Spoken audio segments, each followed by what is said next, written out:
Good morning friends, welcome back to my easy cooking. তো আজকে daily blog এখনই আরম্ভ করলাম বন্ধুরা। তো সকালে আজকে টিফিনের জন্য বানিয়েছি মুগ করে আলুটাকে সেদ্ধ করে নিয়েছি মুড়ি খাওয়ার জন্য।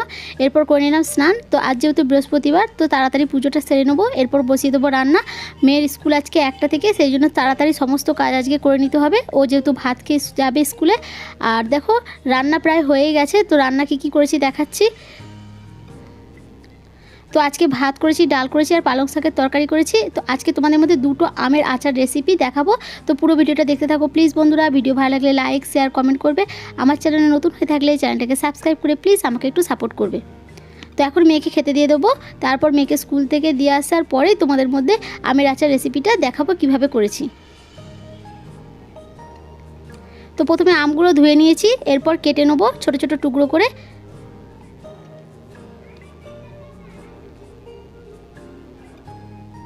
তো আমগুলো যেহেতু আঁটি বসেনি, ছোটো ছোটো টুকরো করে কেটে নিয়েছি। আমটা খুবই নরম।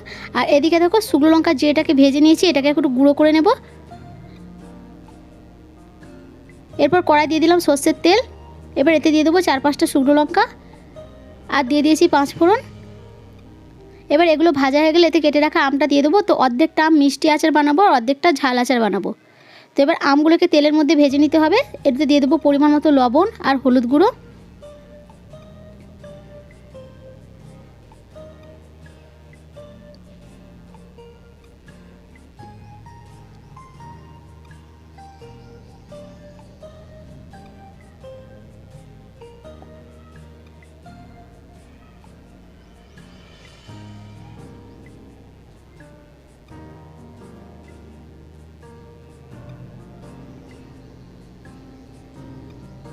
এবার আমগুলো ভাজা হয়ে গেলে এতে দিয়ে দেবো গুড়। তো গুড়তে আমগুলো সেদ্ধ করে নেব।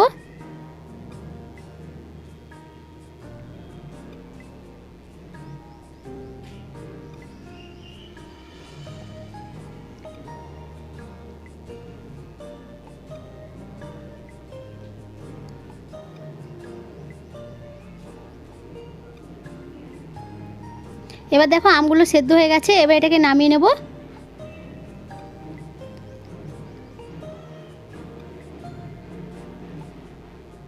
এবার এর মধ্যে যে ভেজে রাখা জিরে আর শুকনো লঙ্কাটাকে গুঁড়ো করে নিয়েছিলাম, এটাকে দিয়ে ভালোভাবে মিশিয়ে ঠান্ডা করে নিতে হবে।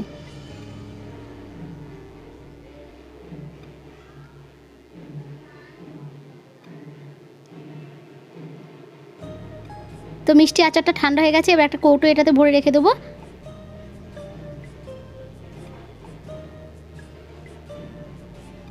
এরপর বানাবো ঝাল আচার। তো ঝাল আচার বানানোর জন্য কড়াই দিয়ে দেবো সর্ষের তেল। তো তেলটাকে খুব ভালো করে প্রথমে গরম করে নিতে হবে।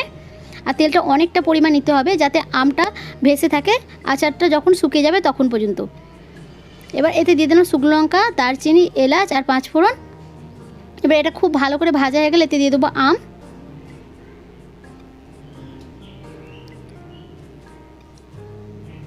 এই তেলেই পুরো আমটাকে ভেজে নিতে হবে। আর এতে দিয়ে দেবো পরিমাণ মতো লবণ, হলুদ গুঁড়ো আর লঙ্কার গুঁড়ো।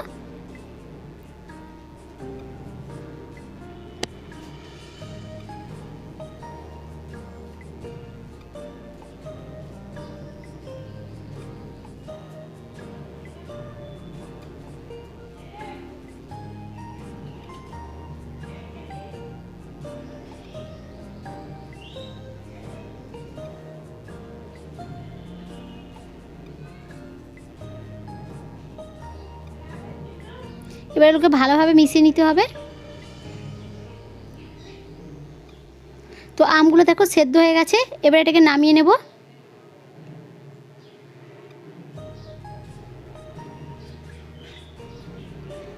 এবার এখানে অনেকটা পরিমাণে সর্ষে, জিরে আর শুকনো লঙ্কাটাকে রোদে দিয়ে ভালো করে গুঁড়ো করে নিয়েছি। এবার এটাকে ভালোভাবে মিশিয়ে নিয়ে ঠান্ডা করতে দিয়ে দেবো।